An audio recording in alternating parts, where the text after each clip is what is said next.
ಕರ್ನಾಟಕವು ಭಾರತದ ಅತ್ಯಂತ ಶ್ರೀಮಂತ ರಾಜ್ಯಗಳಲ್ಲಿ ಒಂದಾಗಿದೆ. ಇದು ಟಾಪ್ 5 ಶ್ರೀಮಂತ ರಾಜ್ಯಗಳ ಪಟ್ಟಿಯಲ್ಲಿ ಬರುತ್ತದೆ. ಸ್ನೇಹಿತರೆ, ಇಂದಿನ ವಿಡಿಯೋದಲ್ಲಿ ಕರ್ನಾಟಕದ ಅತ್ಯಂತ ಶ್ರೀಮಂತ ಜಿಲ್ಲೆಗಳ ಪಟ್ಟಿಯಲ್ಲಿ ಟಾಪ್ 10 ಶ್ರೀಮಂತ ಜಿಲ್ಲೆಗಳನ್ನು ಗಮನಿಸೋಣ. ಈ ಜಿಲ್ಲೆಗಳು ಏಕೆ ಶ್ರೀಮಂತವೆನಿಸಿಕೊಂಡಿದೆ, ಕರ್ನಾಟಕದ ಆರ್ಥಿಕತೆಯಲ್ಲಿ ಈ ಜಿಲ್ಲೆಗಳ ಪಾತ್ರ ಏನು, ಎಲ್ಲ ವಿಷಯಗಳ ಬಗ್ಗೆ ಕುರಿತಾದ ಮಾಹಿತಿಯನ್ನು ಇಂದಿನ ವಿಡಿಯೋದಲ್ಲಿ ತಿಳಿದುಕೊಳ್ಳೋಣ. ಇಂದಿನ ವಿಡಿಯೋದಲ್ಲಿನ ಮಾಹಿತಿಯು ಕರ್ನಾಟಕದವರಿಗೆ ಬಹಳ ಆಸಕ್ತಿದಾಯಕವಾಗಿದೆ. ಆದ್ದರಿಂದ ವಿಡಿಯೋವನ್ನು ಸ್ಕಿಪ್ ಮಾಡದೆ ಕೊನೆಯವರೆಗೂ ನೋಡಿ. ದೇಶ, ರಾಜ್ಯ ಅಥವಾ ಜಿಲ್ಲೆಯ ಆರ್ಥಿಕತೆಯಲ್ಲಿ ಪ್ರಮುಖ ಪಾತ್ರ ವಹಿಸುವುದು ಅಲ್ಲಿಯ ಜಿಡಿಪಿ ಅಂದರೆ ಒಂದು ವರ್ಷದ ಅವಧಿಯಲ್ಲಿ ಒಂದು ದೇಶ, ಒಂದು ರಾಜ್ಯ ಅಥವಾ ಒಂದು ಜಿಲ್ಲೆ ಉತ್ಪಾದಿಸುವ ವಸ್ತುಗಳು ಅಥವಾ ಸೇವೆಗಳ ಒಟ್ಟು ಮೌಲ್ಯವನ್ನು ಜಿಡಿಪಿ ಎಂದು ಎನ್ನಲಾಗುತ್ತದೆ. ಸರಳವಾಗಿ ಹೇಳಬೇಕೆಂದರೆ ದೇಶ ಅಥವಾ ರಾಜ್ಯ ಎಷ್ಟು ಶ್ರೀಮಂತವಾಗಿದೆ, ಎಷ್ಟು ಆರ್ಥಿಕವಾಗಿ ಬಲವಾಗಿದೆ ಎಂದು ಅಳೆಯುವ ಮಾನದಂಡವನ್ನು ಜಿಡಿಪಿ ಎಂದು ಹೇಳಲಾಗುವುದು. ಜಿಡಿಪಿಯನ್ನು 3 ಮುಖ್ಯ ಕ್ಷೇತ್ರಗಳಾಗಿ ವಿಂಗಡಿಸಲಾಗಿದೆ: ಪ್ರಾಥಮಿಕ ಕ್ಷೇತ್ರ, ದ್ವಿತೀಯ ಕ್ಷೇತ್ರ ಹಾಗೂ ತೃತೀಯ ಕ್ಷೇತ್ರ ಎಂದು. ಪ್ರಾಥಮಿಕ ಕ್ಷೇತ್ರದಲ್ಲಿ ಕೃಷಿ, ಪಶುಪಾಲನೆ, ಅರಣ್ಯ ಹಾಗೂ ಗಣಿಗಾರಿಕೆ ಇತ್ಯಾದಿ ಮೂಲ ಹಾಗೂ ಕಚ್ಚಾ ವಸ್ತುಗಳ ಸೇವೆಗಳನ್ನು ಒದಗಿಸುವ ಕ್ಷೇತ್ರವನ್ನು ಪ್ರಾಥಮಿಕ ಕ್ಷೇತ್ರ ಎಂದು ಹೇಳಲಾಗುತ್ತದೆ. ದ್ವಿತೀಯ ಕ್ಷೇತ್ರ ಎಂದರೆ ಪ್ರಾಥಮಿಕ ವಸ್ತು ಅಥವಾ ಕಚ್ಚಾ ವಸ್ತುಗಳನ್ನು ತಯಾರಿಕಾ ಅಥವಾ ಸಿದ್ಧ ವಸ್ತುಗಳನ್ನಾಗಿ ಪರಿವರ್ತಿಸುವ ಕ್ಷೇತ್ರವನ್ನು ದ್ವಿತೀಯಕ ಕ್ಷೇತ್ರ ಎಂದು ಹೇಳಲಾಗುತ್ತದೆ. ಈ ಕ್ಷೇತ್ರದಲ್ಲಿ ಪ್ರಮುಖವಾಗಿ ಕಾಣಿಸುವ ಅಂಶ ಎಂದರೆ ಕಾರ್ಖಾನೆಗಳು. ತೃತೀಯ ಕ್ಷೇತ್ರದಲ್ಲಿ ಸೇವೆಗಳನ್ನು ಅಂದರೆ ಐಟಿ ಅಥವಾ ಸಾಫ್ಟ್ವೇರ್, ಬ್ಯಾಂಕ್, ವಿಮೆ, ಶಿಕ್ಷಣ, ಆರೋಗ್ಯ, ಸಾರಿಗೆ, ಪ್ರವಾಸೋದ್ಯಮ. ಮುಖ್ಯವಾಗಿ ಹೇಳಬೇಕೆಂದರೆ ಜಿಡಿಪಿಗೆ ತೃತೀಯ ಕ್ಷೇತ್ರದಲ್ಲಿ ಬರುವ ಸೇವೆಗಳು ಪ್ರಮುಖ ಪಾತ್ರ ವಹಿಸುತ್ತವೆ. ಹಾಗಾದರೆ ಬನ್ನಿ ಸ್ನೇಹಿತರೆ, ಈ ಎಲ್ಲಾ ಕ್ಷೇತ್ರಗಳಲ್ಲಿ ಕರ್ನಾಟಕಕ್ಕೆ ಅತಿ ಹೆಚ್ಚಿನ ಜಿಡಿಪಿ ಅಂದರೆ ಆರ್ಥಿಕವಾಗಿ ಸಬಲವಾಗಿರುವ ಕರ್ನಾಟಕದ ಟಾಪ್ 10 ಜಿಲ್ಲೆಗಳು ಯಾವುವು, ಅವುಗಳು ಏಕೆ ಶ್ರೀಮಂತ ಜಿಲ್ಲೆಗಳಾಗಿ ಗುರುತಿಸಿಕೊಂಡಿವೆ ಎಂಬುದನ್ನು ಹಂತ ಹಂತವಾಗಿ ತಿಳಿಯೋಣ. ನಮಸ್ತೆ ಸ್ನೇಹಿತರೆ, ಪೂರ್ಣಿಮಾ ಕನ್ನಡ ಜಿಜ್ಞಾಸೆ ವಾಹಿನಿಗೆ ನಿಮಗೆ ಆತ್ಮೀಯವಾದ ಸ್ವಾಗತ. ವಿಡಿಯೋವನ್ನು ಆರಂಭಿಸುವ ಮುಂಚೆ ನೀವಿನ್ನೂ ಪೂರ್ಣಿಮಾ ಕನ್ನಡ ಜಿಜ್ಞಾಸೆ ವಾಹಿನಿಗೆ ಸಬ್ಸ್ಕ್ರೈಬ್ ಆಗಿಲ್ಲ ಅಂದರೆ ತಪ್ಪದೆ ಸಬ್ಸ್ಕ್ರೈಬ್ ಮಾಡಿಕೊಳ್ಳಿ. ಇದರಿಂದ ನಮಗೆ ಹೆಚ್ಚು ಮಾಹಿತಿಗಳನ್ನು ನಿಮ್ಮ ಮುಂದೆ ಸದೃಶಪಡಿಸಲು ಸಹಾಯವಾಗುತ್ತದೆ. ನಿಮ್ಮ ಬೆಂಬಲ ನಮಗೆ ದೊಡ್ಡ ಪ್ರೇರಣೆಯಾಗುತ್ತದೆ. ಆದ್ದರಿಂದ ದಯವಿಟ್ಟು ವಾಹಿನಿಗೆ ತಪ್ಪದೆ ಸಬ್ಸ್ಕ್ರೈಬ್ ಮಾಡಿಕೊಳ್ಳಿ. ಕರ್ನಾಟಕದ ಶ್ರೀಮಂತ ಜಿಲ್ಲೆಗಳ ಪಟ್ಟಿಯಲ್ಲಿ ಮೊದಲ ಸ್ಥಾನದಲ್ಲಿ ಇರುವುದು ನಮ್ಮ ರಾಜಧಾನಿ, ಐಟಿ ಹಬ್ ಎಂದೇ ಕರೆಯಿಸಿಕೊಳ್ಳುವ ಬೆಂಗಳೂರು ನಗರ. ಇದು ಏಕೆ ಶ್ರೀಮಂತವಾಗಿದೆ ಎಂದು ನಿಮಗೆಲ್ಲರಿಗೂ ತಿಳಿದೇ ಇದೆ. ಐಟಿ, ಬಿಟಿ ಹಾಗೂ ಸ್ಟಾರ್ಟ್ಅಪ್ ಗಳ ರಾಜಧಾನಿ ಎಂದೆನಿಸಿಕೊಂಡಿರುವ ಬೆಂಗಳೂರಿನಲ್ಲಿ ಬಹುರಾಷ್ಟ್ರೀಯ ಕಂಪನಿಗಳು ಹೆಚ್ಚಿನ ಉದ್ಯೋಗಾವಕಾಶ. ಇಲ್ಲಿಗೆ ಕರ್ನಾಟಕದ ಎಲ್ಲಾ ಜಿಲ್ಲೆಗಳಿಂದ ಹಾಗೂ ಹೊರ ರಾಜ್ಯದಿಂದಲೂ ಇಲ್ಲಿಗೆ ಶಿಕ್ಷಣ ಹಾಗೂ ಉದ್ಯೋಗಕ್ಕಾಗಿ ವಲಸೆ ಬರುತ್ತಾರೆ. ಆದ್ದರಿಂದ ರಾಜ್ಯದ ಅತಿ ಹೆಚ್ಚು ಜಿಡಿಪಿಯ ಕೊಡುಗೆ ಬೆಂಗಳೂರು ನಗರದಿಂದಲೂ ದೊರೆಯುತ್ತದೆ. ಶೇಕಡಾವಾರು ಗಮನಿಸಿದರೆ 35ರಿಂದ 40% ಜಿಡಿಪಿ ಕೇವಲ ಬೆಂಗಳೂರು ನಗರದಿಂದಲೇ ದೊರೆಯುತ್ತದೆ. ಟಾಪ್ 10 ಶ್ರೀಮಂತ ಜಿಲ್ಲೆಗಳ ಪಟ್ಟಿಯಲ್ಲಿ ಬರುವಂತಹ ಉಳಿದ ಎಲ್ಲಾ ಜಿಲ್ಲೆಗಳು ಅತ್ಯಂತ ಕಡಿಮೆ ಪ್ರಮಾಣದಲ್ಲಿ ಜಿಡಿಪಿ ದರವನ್ನು ಹೊಂದಿದೆ. ಆದರೂ ಸಹ ಇವುಗಳು ಶ್ರೀಮಂತವಾಗಿ ಗುರುತಿಸಿಕೊಂಡಿವೆ. ಕರ್ನಾಟಕದ ಶ್ರೀಮಂತ ಜಿಲ್ಲೆಗಳ ಪಟ್ಟಿಯಲ್ಲಿ 2ನೇ ಸ್ಥಾನದಲ್ಲಿ ಬರುವುದು ಬೆಂಗಳೂರು ಗ್ರಾಮಾಂತರ ಜಿಲ್ಲೆಯು ಸಹ ಶ್ರೀಮಂತ ಜಿಲ್ಲೆಗಳ ಪಟ್ಟಿಯಲ್ಲಿ ಬರುತ್ತದೆ. ಬೆಂಗಳೂರು ನಗರಕ್ಕೆ ಸಮೀಪದಲ್ಲಿ ಇರುವ ಜಿಲ್ಲೆಯು ಬೆಂಗಳೂರು ಗ್ರಾಮಾಂತರವು ಕೈಗಾರಿಕಾ ವಲಯ ಎಂದು ಗುರುತಿಸಿಕೊಂಡಿದೆ ಹಾಗೂ ಇಲ್ಲಿ ರಿಯಲ್ ಎಸ್ಟೇಟ್ ನಿಂದ ಇಲ್ಲಿ ಹೆಚ್ಚಿನ ಆದಾಯವನ್ನು ಕಾಣಬಹುದು.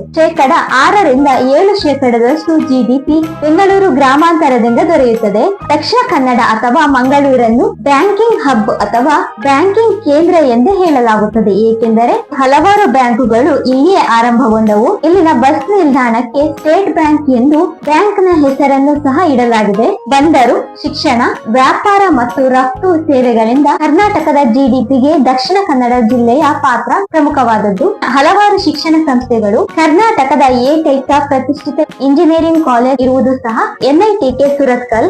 ದಕ್ಷಿಣ ಕನ್ನಡ ಜಿಲ್ಲೆಯಿಂದ 5ರಿಂದ 6% ಜಿಡಿಪಿಯ ಕೊಡುಗೆ ಕರ್ನಾಟಕಕ್ಕೆ ಸಲ್ಲುತ್ತದೆ. ಕರ್ನಾಟಕದ ಅತ್ಯಂತ ಶ್ರೀಮಂತ ಜಿಲ್ಲೆಗಳ ಪಟ್ಟಿಯಲ್ಲಿ ದಕ್ಷಿಣ ಕನ್ನಡ ಇದೆ ಎಂದರೆ ಅದರ ಪಕ್ಕದಲ್ಲಿ ಇರುವಂತಹ ಉಡುಪಿ ಜಿಲ್ಲೆಯು ಇದ್ದೇ ಇರುತ್ತದೆ. ಏಕೆಂದರೆ ಉಡುಪಿ ಜಿಲ್ಲೆಯು ಸಹ ಶೈಕ್ಷಣಿಕವಾಗಿ ಮುಂಚೂಣಿಯಲ್ಲಿರುವ ಜಿಲ್ಲೆಗಳ ಪಟ್ಟಿಯಲ್ಲಿ ಟಾಪ್ 5 ಸ್ಥಾನದಲ್ಲಿ ಬರುತ್ತದೆ. ಎನ್ಆರ್ಐ ಅಂದರೆ ವಿದೇಶಿ ಆದಾಯ, ಶಿಕ್ಷಣ ಹಾಗೂ ಆರೋಗ್ಯ ಸಂಸ್ಥೆಗಳಾದಂತಹ ಮಣಿಪಾಲದ ಕಸ್ತೂರ್ಬಾ ಮೆಡಿಕಲ್ ಕಾಲೇಜು ಹಾಗೂ ಆಸ್ಪತ್ರೆ, ಪ್ರವಾಸೋದ್ಯಮ ಹಾಗೂ ಮೀನುಗಾರಿಕೆಯಿಂದ ಹೆಚ್ಚಿನ ಆದಾಯ ಬರುತ್ತದೆ. ಮೈಸೂರು ಮೈಸೂರು ಜಿಲ್ಲೆಯು 4.5% ಜಿಡಿಪಿ ಕೊಡುಗೆಯನ್ನು ಕರ್ನಾಟಕಕ್ಕೆ ನೀಡುತ್ತದೆ. ಮೈಸೂರು ಜಿಲ್ಲೆಯು ಪ್ರವಾಸೋದ್ಯಮದಿಂದಲೇ ಪ್ರಸಿದ್ಧವಾಗಿದೆ. ಅತ್ಯಂತ ಹೆಚ್ಚಿನದಾಗಿ ಪ್ರವಾಸಿಗರು ಭೇಟಿ ನೀಡುವ ಪ್ರವಾಸಿ ತಾಣ ಯಾವುದೆಂದರೆ ತಾಜ್ ಮಹಲ್. ತಾಜ್ ಮಹಲ್ ನ ನಂತರ ಅತ್ಯಂತ ಹೆಚ್ಚಿನದಾಗಿ ಮೈಸೂರು ಅರಮನೆಗೆ ಪ್ರವಾಸಿಗರು ಭೇಟಿ ನೀಡುತ್ತಾರೆ. ಆದ್ದರಿಂದ ಮೈಸೂರು ಪ್ರವಾಸೋದ್ಯಮದಲ್ಲಿ ಅತ್ಯಂತ ಹೆಚ್ಚಿನ ಆದಾಯವನ್ನು ಗಳಿಸುತ್ತದೆ. ಶಿಕ್ಷಣ ಹಾಗೂ ಕೈಗಾರಿಕಾ ಸೇವೆಗಳಿಂದ ಇತರ ಜಿಡಿಪಿ ಕೊಡುಗೆಗಳು ಬರುತ್ತವೆ. ಮೈಸೂರಿನ ನಂತರ ಅತ್ಯಂತ ಶ್ರೀಮಂತ ಜಿಲ್ಲೆಗಳ ಪಟ್ಟಿಯಲ್ಲಿ ಬರುವುದು ಕರ್ನಾಟಕದ ಅತ್ಯಂತ ದೊಡ್ಡ ಜಿಲ್ಲೆ, ಎರಡನೆಯ ರಾಜಧಾನಿ ಎಂದೇ ಕರೆಯಿಸಿಕೊಳ್ಳುವ ಬೆಳಗಾವಿ. ಬೆಳಗಾವಿಯು 3.5%ದಿಂದ 4% ಜಿಡಿಪಿ ಕೊಡುಗೆಯನ್ನು ನೀಡುತ್ತದೆ. ಕೃಷಿ ಹಾಗೂ ಕೈಗಾರಿಕಾ ಸೇವೆಗಳಾದಂತಹ ಈ ಹಲವಾರು ಹತ್ತಿ ಹಾಗೂ ಸಕ್ಕರೆ ಕಾರ್ಖಾನೆಗಳು ಇವೆ. ಅದರ ಜೊತೆಗೆ ಸಕ್ಕರೆಯ ನಾಡು ಎಂದು ಕರೆಯಿಸಿಕೊಳ್ಳುವ ಮಂಡ್ಯ ಜಿಲ್ಲೆಗಿಂತಲೂ ಅತ್ಯಂತ ಹೆಚ್ಚಿನದಾಗಿ ಕಬ್ಬು ಬೆಳೆಯಲಾಗುತ್ತದೆ. ಆದ್ದರಿಂದ ಕೃಷಿ ಹಾಗೂ ಕೈಗಾರಿಕಾ ಕ್ಷೇತ್ರದಲ್ಲಿ ಅತ್ಯಂತ ಹೆಚ್ಚಿನ ಜಿಡಿಪಿ ಹೊಂದಿದೆ. ಹಾಗೆಯೇ ಬೆಳಗಾವಿಯು ವ್ಯಾಪಾರ ಕೇಂದ್ರವೂ ಆಗಿದೆ. ಬೆಳಗಾವಿಯು ಕರ್ನಾಟಕ, ಮಹಾರಾಷ್ಟ್ರ ಹಾಗೂ ಗೋವಾ ಈ 3 ರಾಜ್ಯಗಳ ಗಡಿಭಾಗವಾಗಿರುವುದರಿಂದ 3 ರಾಜ್ಯಗಳ ನಡುವೆ ಸರಕು ಸಾಗಣೆ ಅತ್ಯಂತ ಸುಲಭವಾಗಲು ಇದು ವ್ಯಾಪಾರ ಕೇಂದ್ರವಾಗಿ ಗುರುತಿಸಿಕೊಂಡಿದೆ. ಆದ್ದರಿಂದ ಬೆಳಗಾವಿಯು ಉತ್ತರ ಕರ್ನಾಟಕದ ಪ್ರಮುಖ ಆರ್ಥಿಕ ಕಂಬವಾಗಿ ಗುರುತಿಸಿಕೊಂಡಿದ್ದು ರಾಜ್ಯದ ಜಿಡಿಪಿಗೆ ಕೃಷಿ, ಕೈಗಾರಿಕೆ ಮತ್ತು ವ್ಯಾಪಾರದ ಮೂಲಕ ಸ್ಥಿರ ಕೊಡುಗೆಯನ್ನು ನೀಡುತ್ತದೆ. ಬೆಳಗಾವಿಯು ಕರ್ನಾಟಕದ ಟಾಪ್ 5 ಶ್ರೀಮಂತ ಜಿಲ್ಲೆಗಳ ಪಟ್ಟಿಯಲ್ಲಿ ಬರುತ್ತದೆ.